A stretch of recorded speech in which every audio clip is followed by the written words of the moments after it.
Ladies and gentlemen, you must have seen this video between Max Verstappen and Chris Harris, and the premise of the video is that Chris Harris takes Max Verstappen out on a spin and then they go on a track to drive a car, and the goal, the mission for Chris Harris is to find out the secret sauce of Max Verstappen. Like what makes Max Verstappen the dominant champion that he is. That was the mission of the video. And he does it in bits and pieces. So throughout the video, there are nuggets of wisdom dropped by Max Verstappen because Chris asks amazing questions, in-depth questions, driving related and race related questions, something that Tom Clarkson and all of the dumb low IQ Formula 1 journalists will never do. I don't know why. But he asks great questions, and credit to Chris. Shout out to him for making this video so amazing with Max. And Max also is very open and he describes it in bits and pieces though. So what I have done is I have watched this video several times because I have no life. And after that I have put it in my notes and I have combined all of the things that I have found to discover that Max Verstappen has three elements, three basic fundamental things that make him the championship winning machine that he is. He's not going to win the world championship in 2025 because he has a shitbox of a car. But in this video, we're going to break down what makes Max Verstappen special. And the first element is his engineering knowledge. In this moment of the video, Chris Harris basically tells a little bit to Max Verstappen about the RS200, this car right here. He tells about the engine and the transmission layout of this car, which was originally designed for rallying, Group B rallying. Chris, take it away. And I've written it down. Really? Okay, look. So, this has a front transaxle, right? So, the way it works is, inline 4 here, so that's a longitudinal four-cylinder engine. It has a shaft that comes straight out of the engine to the front, to a gearbox at the front, with a transfer case, which then fires another rod all the way down the back of the car to drive the rear wheels. Is that not madness? Yeah, it's interesting. So basically, like as you can see, one might think that the way the torque is transmitted from the engine to the rear wheels, because this is a rear wheel drive car, the way it is transmitted is counterproductive because it is adding a bunch of extra components. Like if the engine was here and it directly sent the torque and the power directly to the differential, then you don't need a transfer case. The car will be overall lighter and you will also save some weight because you don't have to use an extra transmission like power transmission rod and all those components that come with it. But let's hear from Max why this layout is actually useful. So he asked the same question to Max Verstappen. Is that not madness? Yeah, it's interesting. Why would anyone do that? The weight distribution? Or? Exactly. Immediately, he said it within a second that it is done for weight distribution because, again, we will go back to the diagram. If the inline engine directly sent the torque from here to the rear differential for drive, then the front of the car will be lighter. And when the car is tail heavy, there will be oversteer. This is what happens, write it down. If the car is nose heavy, it's understeer. It means you have to do more work. But if the car is tail heavy, and this is even more dangerous, it'll oversteer. Like you have to be very careful in giving your steering inputs because if you give a little bit of extra steering input, the rear of the car is going to step out. And in rallying in particular, the track doesn't have a lot of grip. It's loose gravels, it's mud, it's soil. Sometimes there's tarmac, sometimes there's asphalt, like throughout the course of a rallying track. But usually it's loose surface. And this layout keeps the center of mass in the middle because the engine and the gearbox and the driver and the supporting guy, the assistant guy, I don't know what they're called, the driver's assistant who reads the maps and tells about all the other additional stuff in rallying it happens. So there are two guys here and the inline engine and the gearbox and the transfer case and the differential at the back. Together they have a center of mass that coincides the geometric center of the car. And if the center of mass of the car coincides with the geometric center of the car, then it makes the car more nimble, more predictable, and in topsy-turvy turns in which there is not a lot of grip, the rally car drivers will have more confidence in driving around the car. And Max Verstappen knows that rallying needs this.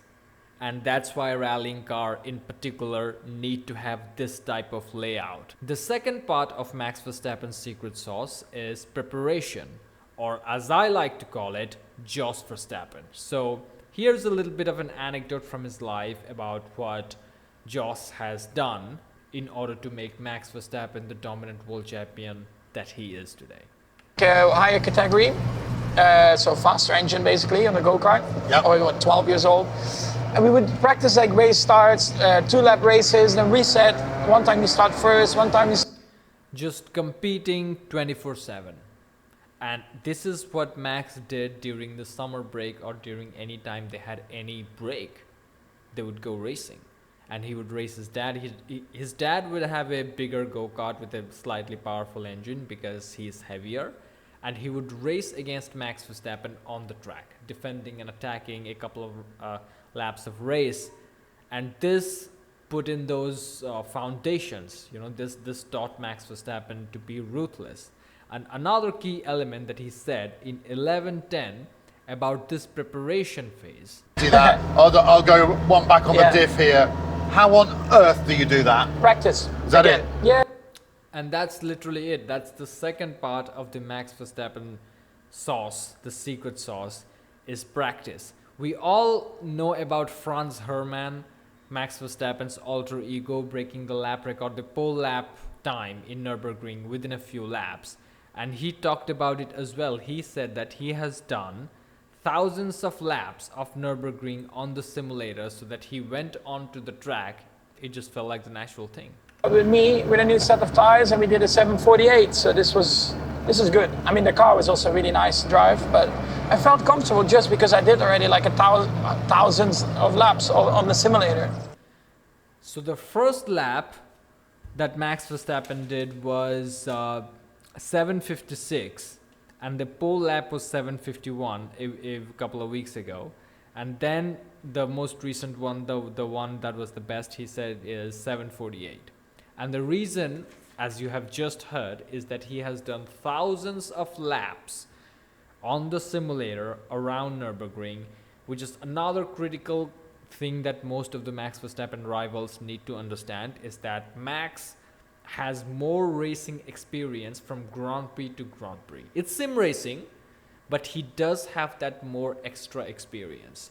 Right now, if you're racing him, by the time you go to the next venue and race against Max Verstappen again, he would have spent tens of hours, if not more, on the simulator fighting for position with drivers across the world. Now just think about it for a second.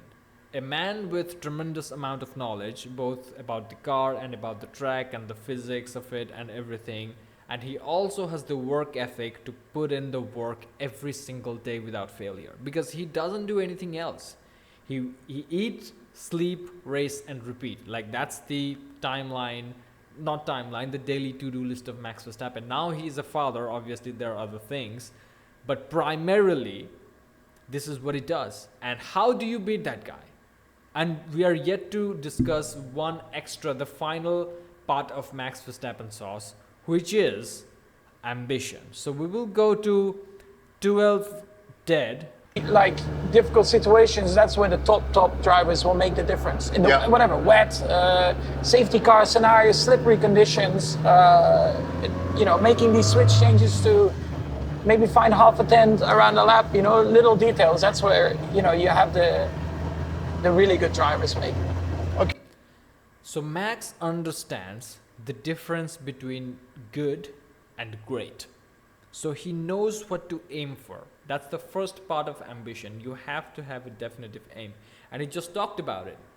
When the conditions are crazy and when things are just absolutely unpredictable, and whatever plan that you had, like before going to the track, before the race starts, every team, every driver comes in there with a strategy. Sometimes you ain't got no strategy and you just have to drive. And this is where the great drivers, the top drivers, make a difference, as said by Max Verstappen. So he understands that he needs to be great in order to be best. He needs to beat everybody. And then he talks a little bit about his own mindset at 10:28. So here we go. Probably in that sense, quite a perfectionist. It's never good enough. He is a perfectionist and things are never good enough. And this again goes back to when he has done thousands of laps around the Nürburgring, and then as Franz Hermann, when he stepped in the GT3 car, he smashed the record, not the record, but he went faster than the pole position time of a race that happened a couple of weeks ago. Not a couple of weeks ago, I think just a week ago or something. So never good enough. He's aiming to become the great. He wants to constantly push himself and he wants to improve. And then the last part he talks about is to do it in a productive and a sustainable way. He explains the importance of finding your flow state, like going to the zone where you can actually grow positively. Can still extract the most out of the car that we got. So it's all about extracting the most out of the car. That's how you sustainably proceed forward in order to become a great in Formula One or anything else in life. So to sum it up, the three secret sauce that makes Max Verstappen the dominant championship winning machine that he is. The first one is his engineering prowess. He knows how load distribution works, obviously, which is very critical in Formula One, because in F1, the load distribution is not done by actual physical parts, it's done by aerodynamics. The front wing angle, the rear wing angle, the suspension geometries, like the components around that, the floor and the barge boats and everything. That's how you direct air to different corners of the car in order to have different types of loads, so that the car either is nose heavy or tail heavy or neutral, depending on the characteristics of the car. And the oversteer thing and the understeer thing is also integrated into that type of a setup. So he has that engineering knowledge massively, and that's the first component that Max Verstappen dominantly successful. And not just about cars, but also about the physics of the track and the corners, the embankment. So that's the first component of Max Verstappen's secret sauce. The second thing is the preparation. Jos Verstappen kept Max in the trenches for the first, I think, 10 to 15 years of his life, in the trenches. And he practiced like crazy. And one of the key things that Jos Verstappen taught him, which is explained in this video, is that you have to learn quickly. And all of this practice of learning quickly, learning the track layout, learning the different areas of the track where there is more grip, learning the areas of the track where you can drive the car more aggressively based on the limitations and the strengths of your car. All these things, learning quickly, is very difficult for the majority of the drivers, but Max Verstappen can do it quickly. You can see it in F1 weekends, like in F1, F2 and F3, the practice sessions, FP1, FP2 and FP3, the practice sessions, he is sometimes nowhere on pace because he's learning, he is identifying the weaknesses of the car, the specific parts of the car, what he needs out of the car in order to extract the maximum potential, and then on qualifying, boom, pole position. So that's what he does. That's the second part. And he also knows the value of preparation. He has done thousands and thousands of laps. He does thousands of laps on the simulator every week. From one race weekend to another, even in a busy Formula One season, Max Verstappen will be ahead of you. He is still improving. He is still gaining all those extra racing experiences. The third and the last thing is that he wants to be the greatest. He said that he is never good enough, and some laps occasionally are really good, but never really good enough. And that's where the normal drivers, like the good drivers and the great drivers, make a difference. There are, like in Formula One, there are race winners and then there is championship winners. And then in championship winners, you have normal champions, and then you also have legends like Max Verstappen, right? So in order to stand out from the crowd, in order to become the greatest, you have to always believe that you can still improve even further. You have to always find your limit and do the best that the car can do. That's the sustainable way of achieving greatness or progressing towards greatness. So those are the three secret sauce elements. Big shout out to Chris Harris for finding this information for us. This was a great watch. If you haven't watched this entire interview, you gotta go watch this. It's a fun one. It's not like any of the bullshit interviews that Tom Clarkson does, or any of the dumb low IQ, well, like what's his name, the guy that comes up with the shoes, Lawrence Barreto. That guy's dumb as hell. So except for Chris Harris and a few other chosen people in the Formula One journalistic universe, I don't think a lot of people can get this type of good information out of a racing driver to entertain all of us. So go ahead and give this a watch. I cannot recommend it enough. Thank you for watching. Like and subscribe, and I'll see you in the next one.